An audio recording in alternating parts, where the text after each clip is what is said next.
فأتموا الحج والعمرة لله حمدا وشكرا لله والصلاة والسلام على رسول الله من لا نبي بعده اللهم صل على محمد وعلى آله وأصحابه أجمعين.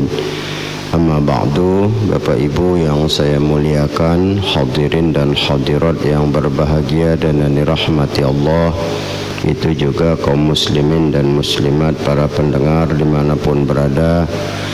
Puji dan syukur marilah senantiasa kita panjatkan kehadirat Allah Subhanahu wa Ta'ala, serta salawat dan salam pada junjungan kita Nabi besar Muhammad sallallahu alaihi wasallam, yang sangatlah kita harapkan syafaat beliau di yaumil akhirah. Baik, pada hari ini kita masih membicarakan memahami hakikat niat di dalam haji dan umroh.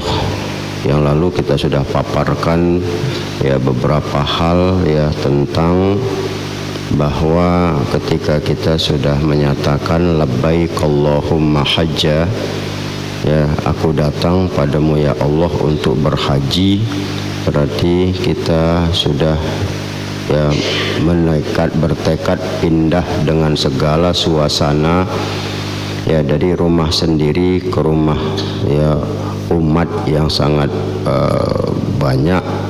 Artinya rumah Allah adalah rumah umat yang tidak boleh lagi merasa ya hal-hal yang menjadi kebiasaan kita di rumah. Itu juga bahwa ketika kita sudah menyatakan labbaik Allahumma hajjah, maka meniadakan diri kita hanya kepada Allah pada saat itu, apa maunya Allah, dan segalanya perasaan, pikiran, akal, hati ya semuanya tertuju kepada Allah untuk betul-betul mengabdi ya, melakukan apa yang diinginkan Allah dengan berada di rumahnya itu.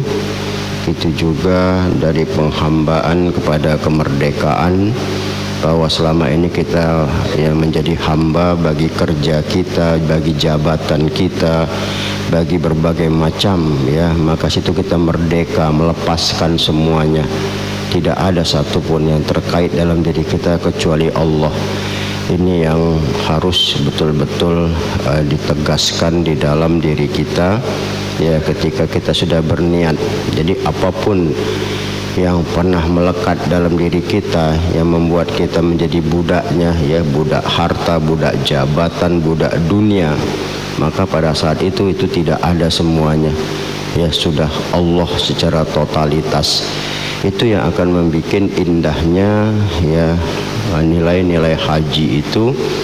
Apalagi ya ketika kita memulai dengan berbaur dengan orang-orang yang berpakaian putih ya, ibarat komunitas yang sudah ya tidak lagi ya merasa bahwa ada kelebihan kita ya, kita sepertinya berkumpul di satu tempat yang sangat bebas untuk mengekspresikan jiwa kita ya bertuhan kepada Allah Ta'ala. Begitu juga bahwa ya ketika kita sudah berniat, maka kita dapat merasakan bahwa kita itu seperti hidup abadi ya, hidup sehari-hari yang rutinitas, terlepas semua bagaimana nikmatnya kita ya tawaf, nikmatnya sa'i ya, nikmatnya kita berzikir di situ ya. Kita sudah pada dasarnya sudah luar biasa dalam kondisi perasaan yang begitu indah. Makanya kalau kita lihat ya, jangankan untuk hidup abadi merasakan seperti itu ya, rata-rata orang yang sudah berhaji itu ya, umroh itu, kalau ditanya lah pribadinya itu malas pulang itu ya, tahwi ilaih, dia sudah nyaman, sudah keinginan di situ tuh sangat besar sekali. Makanya kalau ada yang menyatakan rindu dan sebagainya ya di kota suci, di tanah suci itu wajar ya, karena udah sampai sana tuh malas pulang kita sudah sepertinya ya menyatu dengan keadaan yang begitu ya tenang, syahdu, tentram, bahagia, keindahan, kelezatan, kenikmatan dalam taqarrub ilallah, sehingga kita malas. Itu aja pun nampak. Jadi itu kan mengajari kita bahwa hidup ini ada keabadian, di mana dekat dengan Allah, ada nilai selama-lamanya, di mana ya ketika kita merasakan bagaimana kita dengan Allah itu ya tidak jauh. Maka itu kalau kita lihat ya kondisi seperti ini harus ditimbulkan ketika kita sudah berniat, maka timbulkan dia. Ya, ini kan ya kita sedih ya, kadang-kadang begitu sudah niat ya masih seluruh, masih apa, masih lalai. Apalagi kalau kita lihat kan perasaan bertalbiyah itu pun ya kayak mana lah ya mau kita bilang.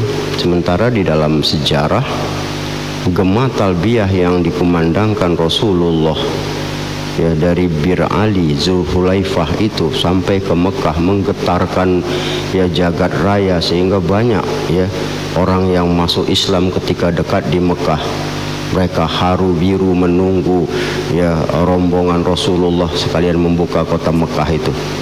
Nah ini kenapa? Mereka tidak berhenti di terik panas matahari.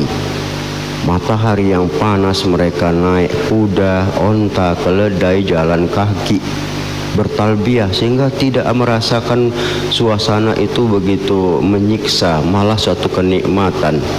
Kita yang naik bus saja sebentar aja udah tidur, ngantuk, berseluruh, berhenti talbiyahnya. Padahal naik bus itu kan udah pakai AC. Ya, inilah aneh ya, makanya kadang-kadang kita nggak ngerti ya. Adanya harusnya ya bercucuran air mata mau mendekati tempat suci, kan artinya ketika kita menyadari keseharian kita akan kembali kepada Allah, kita menuju Allah. Haji itu kan menuju Allah, cuma tempatnya disiapkan Allah ya. Inilah kadang-kadang ya dari niat itu saja pun nampak kesungguhan untuk melakukan itu sepertinya hanya ritual kewajiban saja ya, ritual hukum yang berlaku. Tapi ritual yang menimbulkan perasaan ini yang terabaikan di dalam pelaksanaan itu. Makanya ya kita lihat sajalah kan pulang haji ya begitu-gitu juga, malah lebih parah lagi. Kenapa? Ada makna-makna yang hilang ya, ada makna yang hilang. Padahal jelas kita bilang di situ dibutuhkan satu ketegasan. Kita harus tegas terhadap diri kita. Kita bukan di rumah sendiri, kita di rumah Allah. Semua umat layak masuk. Tidak ada diskriminasi di situ. Kita mau warna kulit apapun sama. Tidak ada perbedaan di situ. Baju kita sama. Nah, ada ketegasan yang mutlak, artinya diajarkan kita untuk tegas menuju Allah, tegas untuk dekat dengan Allah, tegas untuk hal-hal yang sifatnya kepada Allah. Ini pendidikan yang sebetulnya luar biasa ya, termasuk seperti sekarang ini kan. Kenapa sekarang ini miskin bahkan tipis sekali iman kita? Karena corona aja pun masjid tak didekatin semua, macam-macam kita bilang yang nggak layak dan nggak pantas. Kenapa? Tidak ada ketegasan di dalam jiwa kita terhadap Allah. Artinya ketika semua orang mau dekat dengan Allah dan tegas terhadap dirinya terhadap Allah untuk terus berhubungan, apa susahnya sama Allah menghilangkan bencana, beban, bala dan sebagainya? Itu enggak ada kita bilangnya. Apalagi kalau kita lihat ya. Makanya dari niat itu saja kebersihan jiwa kita sudah nampak. Ya, dan kita umat Islam umat yang bersih. Ya, tidak ada kita bilang. Ya, apa kaitannya dengan haji ini? Jelas kebersihan lahir dan batin itu terdidik betul di dalamnya. Ketegasan jiwa kita untuk utuh, kokoh, istiqomah terhadap apapun yang dibuat tidak boleh lepas dari Allah, itu akan memberikan keyakinan yang begitu kuat sehingga tidak ada kekhawatiran dalam hidup. Ini takut semua, heran kita lebih takut sama corona daripada Allah. Nauzubillah kali, betul. Sampai dirumahkan, terakhirnya masjid diapain, salaman nggak boleh, iktikaf pun macam-macam kita bilang. Nah ini kan sudah merusak sekali kita ya. Kita lihat pada sisi ya seakan-akan dunia ini sudah dipenuhi dengan corona. Auzubillah. Kalau kita lihat ya, akhirnya apa, lebih takut sama dia lagi daripada sama Allah. Inilah kerusakan kita bilang pada nilai keyakinan yang ada. Maka itu puncak rukun Islam pada haji ini sebenarnya harus menciptakan pribadi-pribadi yang kokoh, tegas, ya, yang punya tujuan. Makanya tadi kita gambarkan dari yang tidak punya, kita bilang apa ya, yang tadinya egois, punya tujuan yang jelas, yang tadi mikiri diri sendiri, sekarang dia ya bagaimana dia jelas punya tujuan hidup ini, apapun langkah yang diperbuat tujuannya jelas hanya pada Allah. Itulah indahnya ya niat yang ditanamkan ketika kita melaksanakan ibadah haji ya. Saya kira sementara demikian, ya akan datang lebih kita tuntaskan lagi sedikit lagi. Ya demikian, wallahu a'lam.